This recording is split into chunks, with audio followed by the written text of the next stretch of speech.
Hi there and welcome back to Japan, where I'm going to be giving you my special report, having travelled all the way to Tokyo from Nagano to see BAND-MAID perform live for the first time ever.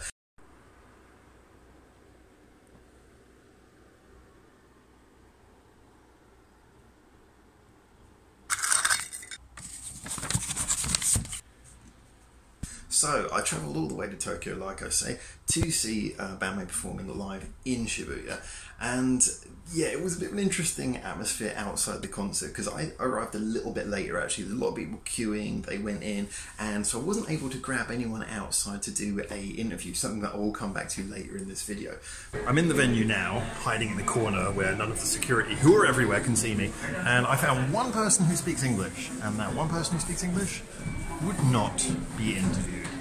So I guess I'll just have to talk to you after the show. It was just this sort of strange feeling, being in this big concert venue. And it's not the first time I've had this in Japan, but it's the first time with a band as heavy as BAND-MAID, where you've got an assigned seating area. Now obviously the minute the curtains come, everyone's standing, but it was just really interesting sort of being confined to your standing area and sort of keeping your arms and legs inside the vehicle, so to speak, you know, not wanting to touch anyone, but also kind of wanting to rock out a little bit and enjoy it. Now, I did get the interesting experience that although I couldn't get any English-speaking people to do an interview with me, what I did get was I got a few Japanese people, and thank you, by the way, if this was you, sort of quietly looking at me going, and like taking photographs and stuff. So clearly my reactions are getting through to a few people, although maybe they don't all speak English. And big thanks to the person who was sitting directly next to me, because as I shuffled through to get to my seat, he was looking at me, and just as I stopped, he was like, "I know you from YouTube." I'm like, "Oh, thank you." So that was a good feeling.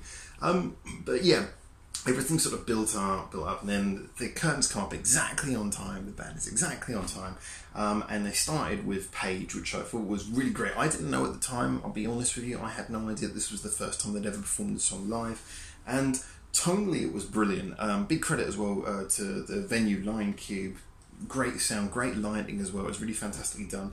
One of my few criticisms is that Miku's guitar was often a little bit too quiet, so a lot of the rhythm notes were missing from some of it, but the clarity that you needed on other things, like, you know, the lead had a lot of bite, the lead guitar, the vocals were really clear to hear, the drums really kicked through. So as a general, most of it sounded really balanced, and Page was a great way to show that at the beginning of the concert. It just sort of burst into gear, and then from there they were basically doing the playlist of Conqueror with their hits sort of peppered in amongst the songs, and that was a really nice way of doing it. It gave the concert some flow. It meant that it really sort of changed, and as it went along, you know, so many great songs in there. I think that probably Choose Me was the one that grabbed the audience the most, because the minute that started, everyone got up for it.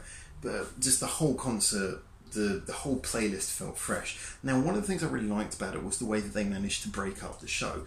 Now, first of all, the show started with them just, like I say, going in, just rocking out, doing everything straight away. And then, as probably more loyal BAND-MAID fans will know, and probably would be saying to me before the show even started, "Hey, Howard, you should have been expecting this." Halfway through, they had something which was like Kobato time, Miku's time. Basically where Psyche disappeared for a much longer amount of time than I expected. I clocked it, I was keeping a little eye on some timings and things between, but I clocked it at like best part of half an hour she was gone from a 2-hour show. And in the middle you had like a couple of the solo pieces, you know, on set, obviously really grabbing people. You had some really fun little theatrical bits where Miku was playing around and being harassed by Akane and Misa, who they had like one of those, you know, the drum effect things where when you're playing drums you can play with normal acoustic drums, but you have little pads, you press them and they play like a digitally recorded sound, and they'd mapped Miku's voice to that. So Miku was trying to talk to the audience, and then Akane and Misa in the background hitting these pads to make the, you know, computerized thing speak on Miku's behalf. So it was like Miku was arguing with Miku. So she would shout something, and then Akane and Misa would reply using her voice as mapped to the drum kit, and getting the audience to decide which one they were going to respond to. Were they going to respond to the real Miku or the fake Miku? It was really lovely the way they did that. And then they had Rockin' Me, which I should point out at this point, it really highlighted. I'd heard Miku's backing vocals throughout the concert were just were really good. I've seen her sort of doing live stuff obviously before on some of the video reactions we've done, and you hear the studio stuff, but her voice was really on point in this concert, and when it came to Rockin' Me, she nailed it. You know, none of the shortness of breath that there perhaps was in the live videos that I've reviewed of that previously. Her voice was fantastic. It was, you know, pitch perfect. It was powerful. She really carried, and like I say, the good audio and the good, you know, decent acoustics, but good audio in the venue really allowed me to hear that. So Miku was really on top of her game in this concert. And then there was more sort of spoken bits. So the little Kobato time in the middle of the concert was fantastic. Added, like, it really broke things up, because the initial sort of first 40-45 minutes was so heavy, like, go all the time. It was great, but there was no real sort of talk or banter between the songs, so it did start to feel a little bit like if there was going to be 2 hours of just this, there wouldn't be enough variation to really keep it feeling as fresh as it should. So that little bit in the middle was great. And then when they came back, Psyche came back on, that last section, they really went all out, and they sort of upped the visual elements. There was some great stuff they did with like a translucent curtain that was in front of them, and they were projecting things onto that curtain, lots of visual effects. And it was in that last section where we heard, as you probably can guess, Dragon Cries. And I want to talk about this because I am going to add something, because I've talked about this now in 3 videos. I think the Dragon Cries review from the album conclusion review, my review of the video that came out a few days ago. You guys know what I dislike about it, which is the production. I thought was great. Total credit to Tony Visconti, nothing against him, he did a fantastic job. But whoever did the final layer, for those who are not so technically minded when it comes to music, don't worry at all. I'm not going to sort of start getting all scientific on it, but you have the creative stuff is done, then there's a final layer which is done to kind of give music a certain sound that makes it audible on radio and, you know, sort of systems like, you know, headphones when you're in a crowded train and stuff like that. And that process was done so heavily handedly that it killed a lot of the life from the music. And so I was desperate to hear this song live, and hearing it live just brought I can see why they saw this as a single. Live, it was fantastic. It really was brilliant. It was one of the best songs of the night. And like I say, when I listen to the album, it's one of the ones I skip the most, because I just can't bring myself to hear it. It sounds almost painfully squashed and computerized and killed.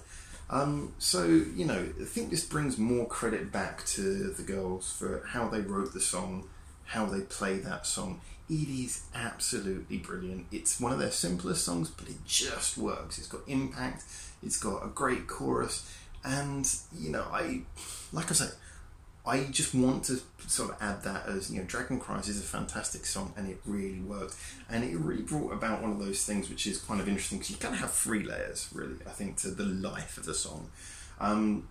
You have that layer where you have those really compressed songs where it's been overly affected, and, you know, like I was saying before, it doesn't have any life because someone's done too much squashing stuff on it in the studio.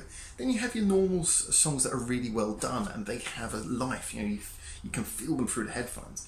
And then you have that feeling of being at the show and seeing it live. Yes, I know it's never going to be the perfect performance, like you can do in a studio where you can have each instrument, let's do multiple takes. It's never going to be quite as well produced and everything, but it's the fact that when you're there, you can really feel the music. The music goes through you, the bass kicks through you, everything goes through you. And it's a very physical thing, and this is something that I really wanted to say, because I know a lot of people have talked to me before about the fact that I don't review the live videos, and a lot of the time I've said it's because partly because, you know, like I say, it's never going to be as good a performance. You're not going to get the whole idea of what they creatively were making as you would from the studio performance. But it's also because, for me, I spent so much time when I was working with music, either in the studio or at a live concert, that a live video seems to me not to get the best from either of those things. And I do accept for a lot of people, if you don't get to see these bands, it is a great way to get that extra element. But to really get the most out of it, when you see these bands live, it's fantastic. Just the fact that it's such a physical thing. And, you know, for me, I found this band, I'd heard of them before, but I found this band through doing this channel. And we've just completed listening to every single BAND-MAID song. We've done a few live videos as well. We just checked out their new album, and then just going to this concert was the perfect timing. And I have to be honest, for me, it was kind of, yeah, it's quite an emotional experience. I'm not saying that, you know, you're not bursting into tears or anything like that, but you feel like it's a really good feeling. It sort of wells up inside you. This is great. I'm here experiencing something. And even, like I say, standing in that little spot, not able to really move, not really able to do anything except for rock out in my own space. It's just great. You know, it felt brilliant, and it was everything that I wanted it to be. Yeah, I'm more than willing from a creative, from a creatively critical, I think more from a musically critical point of view. We can talk about the fact there were obviously things that weren't perfect. It was the first night that they performed a lot of the more mid-tempo songs, and it did show. I mean, as you guys know, I am a #NoBias massive Akane fan, and I would as a general say she can do no wrong, but she was the one who had the most mistakes. And yes, I do say mistakes. She snatched some notes really bad in a couple of the mid-tempo songs, you know, got really sort of out of time with the rest of the band, quite noticeably. But she has herself admitted in interviews apparently that, you know, she struggled with those songs. And I'd be interested, a very good follower of this channel saw them tonight, which is the second night of the concert. Be really interested to know what he said to see if it was a similar sort of story tonight. But they put a valiant job into those songs, which weren't the sort of style that they've so much cemented their live persona on. And, you know, for every little bit which maybe felt like it was not 100% perfect, there was the fact that they performed it with a lot of soul. There was a real sort of personality, there was a real energy to the way they played. I noticed that one of the comments that seems to have come up most from fans about the show was what they were wearing. They got like the new dresses or anything. I'm going to be honest with you, it was about 4 or 5 songs in before I'd even noticed. I wasn't like right up against the stage, but I wasn't like a million miles away. Just the whole impact of the music and the way it was being played and the energy that they put into the musicianship, you kind of like your eyes just shut off. You know, you just take it in. Like I said, it's a very physical thing. It's as a concert should be, but I think when you're nailed to one spot and you can't move around, you're not like moshing or pushing, you are kind of more forced to take in the whole, like I said, the bass coming through the floor, the sort of the whole feeling of the sound. So in a way, that was actually something that maybe made it easier to appreciate the music. The atmosphere inside was brilliant. I mean, the fans were 100% into it. Everyone was really into it, and you could really get a good vibe from the whole thing. I've got to say, I don't really have a negative word to say about the concert. Yeah, I'm more than willing to admit there were some imperfections. The mix of the live sound was not 100% perfect, but better than most places that I've been to. Yeah. It just, as a general though, it was everything that I wanted it to be. And that's the thing that you want to be able to see coming out of a concert. You want to come out of it and say, yeah, that's kind of how I wanted that to come across. Given what you expect and what you don't expect, it still ticked all the boxes. Yeah, so in my opinion, I've got to say, absolutely brilliant. I would recommend them live to anyone. I think they did a wonderful job. The personality shone, the musicianship showed, and there was nothing fake about it, but there was just enough theatrics to keep it from being just a list of songs. The Kabato time in the middle was a really good choice. It really sort of broke things up. Best part of 2 hours. I know some people say, oh, 2 hours, that's a massive show. Considering they're young, energetic, and have a lot of material, I think 2 hours is kind of fair money's worth. So I actually think I'm more critical of other bands who only go on and play 1 hour. I think 2 hours is a fair amount for a show, especially when they've got no warm-up act. I think 2 hours is fair, and they did 2 hours and they really filled it out well. It was a well-organised, well-delivered show. But anyway, we're going to move on to another little bit of footage now, because as you guys might have noticed, well, as I say, I didn't really get anyone to talk to me during the show. So afterwards, I tried to leave the show and talk to some people then, and no one would talk to me then. So I thought, hey, this is a 2-day show, and like I say, one of our followers on this channel was going to day number 2. So I thought, you know what, I'm going to go along with him and see if I can get anyone to talk to me on the second day. And we went extra special early, like really early in the day, when it was just like the special tickets for the people just coming in to buy merch, getting the special merch, going away and coming back later for the concert. We came at that point around lunchtime. So anyway, let's check out and see how things went on the second day. So, as much as it pains me, I'm back in Shibuya. Now that funny sound you just heard is pretty much what I found out later happened to all of the footage I filmed on this camera phone on this day. Thanks very much, Huawei. Let's have another little example. Okay, so the venue security actually were really quite pleasant. Yeah, so with that in mind, I'm just going to commentate over what happened while you watch my face try to talk. So what happened here was that we walked up to the venue, and the first thing we kind of noticed was that the security once again were all around, but this time protecting the queue very much. So we went up to them, myself and my Japanese comrade, and asked them if it would be okay to interview some people. Now, as is always the case, the venues in Japan are very, very, very secure about privacy, not only of the band, but of the people in the audience. And so they said, no, we can't have any of it in sight. And they were really good about it, but they did actually talk to their managers and came back and just said, no, we can't have any interviews done on site. So I used my experience in this field to try and break down what the permutations would be for a successful interview. One of them was they showed us, well, I asked them, this is the line seemingly separating the front of the building from the street. Can we record over this line? They agreed, yes, that's okay. So we had a line set in place, and I said, you know, if we get people's permission, surely that invalidates any problem. They said, yes, if you can get people's permission and you can get them to talk to you over that line, you'll be fine. So that's the system that we worked on. Anyway, my friend went in to get his merchandise, credit to him, and saw the venue, saw the concert later that day. And I stood around outside trying to grab people and get them to do interviews. And, you know, there were a few Westerners there, and dare I say it, still, I couldn't get any of them to talk to me. In fact, there was one who, well, there was two who I couldn't successfully get to agree to an interview, and considering I had to get consent from all of them, that was a bad sign. There was a Japanese group who I tried to get to talk to me, but they kind of got a bit shy and didn't want to talk. And there was one guy who looked like I could get him to talk, but just as I walked up to him, he ran away. So yeah, it wasn't very successful. So here's what I'm going to be offering, guys. Here is what I'm going to be saying to you.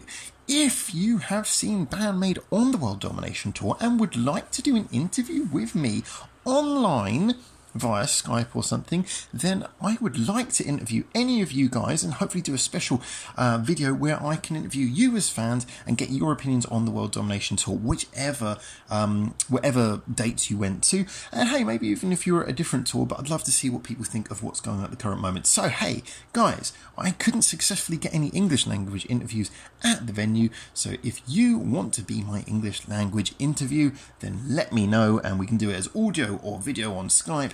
And hopefully that means we'll be able to get a bit of fan interaction on the channel as well, as it was such a fantastic experience to see these guys live for the first time. Anyway, enough of me waffling, and I'm running out of footage anyway. So for now, from Japan, thank you so much for tuning in, and until I see you soon, ciao ciao. Thanks for watching. Feel free to check out more of our hundreds of videos we got online on this channel right now, or get involved in the discussion with us at the many social media links we've got in the description below, where you can suggest new videos and artists for us to check out on the channel. Or you can just do the usual YouTube stuff and, you know, comment, like, subscribe. You know how this works by now.